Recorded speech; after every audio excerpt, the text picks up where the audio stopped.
Lonjakan kasus virus COVID-19 di tanah air terus berdampak hingga ke pelosok daerah. Kabupaten Ketapang termasuk daerah yang mengalami dahsyatnya dampak dari penyebaran virus COVID-19 ini. Pembatasan mobilitas masyarakatlah yang menjadi salah satu pincangnya roda perputaran ekonomi. Inilah informasi seputar dampak penyebaran virus COVID-19 di Kabupaten Ketapang. Bersama saya, Nazwa Arinda Salsabila dari SMK Negeri 1 Ketapang.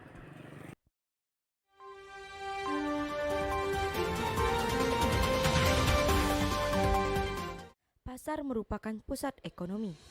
Sudah setahun lebih mengarungi pandemi. Sejak kasus pertama COVID-19 diumumkan di Indonesia pada 2 Maret 2020, jumlah total kasus positif COVID-19 di 321 pasar tradisional di Indonesia menjadi 1.934 kasus dan 89 orang diantaranya meninggal dunia. Seperti yang kita lihat, pusat-pusat pertokoan banyak yang menutup usahanya karena adanya aturan jam pembatasan mobilitas masyarakat yang cukup padat. Pasar tradisional juga terdampak seperti yang kita lihat. Inovasi dalam pengembangan pasar tradisional dinilai perlu dilakukan di tengah pandemi COVID-19 saat ini. Inovasi utamanya dalam hal penegakan protokol kesehatan. Sebelum pandemi COVID-19, kerumunan bukanlah hal yang asing. Tempat ibadah. Sejumlah aturan diberlakukan selama masa PPKM. Masyarakat yang tinggal di daerah zona merah diminta beribadah dari rumah sebab akan dilakukan penutupan tempat ibadah selama 2 minggu. Vaksinasi adalah tameng hidup saat ini. Serbuan vaksinasi di Kalimantan Barat cukup banyak antusiasnya. Seperti yang kita lihat, SMK Negeri 1 Ketapang sedang mendukung percepatan penurunan angka COVID-19 dengan cara melakukan vaksinasi massal di sekolah. Moda transportasi laut dan pelabuhan mengalami kontraksi. Kebijakan pemerintah untuk penerapan larangan mudik Idul Fitri dan penurunan aktivitas kargo pada masa pandemi COVID-19.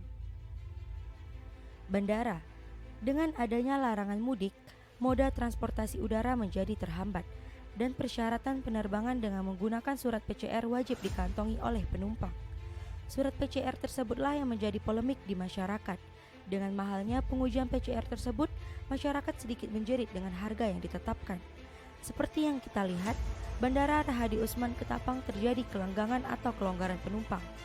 Dan vaksinasi yang digaungkan pemerintah menjadi syarat dalam moda transportasi udara ini. Sejumlah tempat pariwisata di Kabupaten Ketapang sementara ditutup.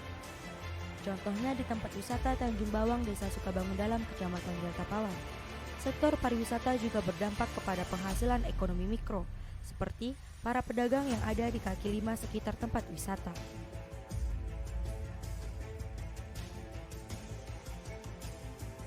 Baik, jadi sekarang di hadapan kita sudah ada Bapak Kapolsek Wilayah Hukum Benua Kayong Ketapang. Secara langsung saya ingin menanyakan, apa pendapat Bapak tentang aturan pemerintah dengan adanya pembatasan masyarakat di masa pandemi dan apa himbauan Bapak selaku Kepala Kepolisian Sektor Wilayah Hukum kepada masyarakat Ketapang khususnya di wilayah Bapak? Terima kasih. Jadi peraturan pemerintah atau Inmendagri itu yang sekarang ini 54 ya, Inmendagri 54 tahun 2021 tentang pembatasan atau levelisasi daripada setiap daerah kaitan dengan pandemi Covid ya. Sangat bagus ya, sangat bagus. Sehingga penyebaran virus COVID itu tidak menyebar kemana-mana ya. Dengan adanya peraturan tersebut atau instruksi menteri tersebut, masalah COVID bisa segera teratasi.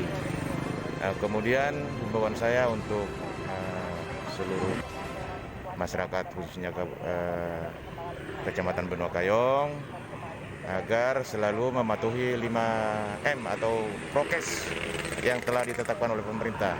Salah satunya harus memakai masker, ya. Demikian. Terima kasih Bapak atas waktu dan informasinya. Demikianlah yang dapat saya sampaikan. Bersama saya Nazwa Arinda Salsabila melaporkan.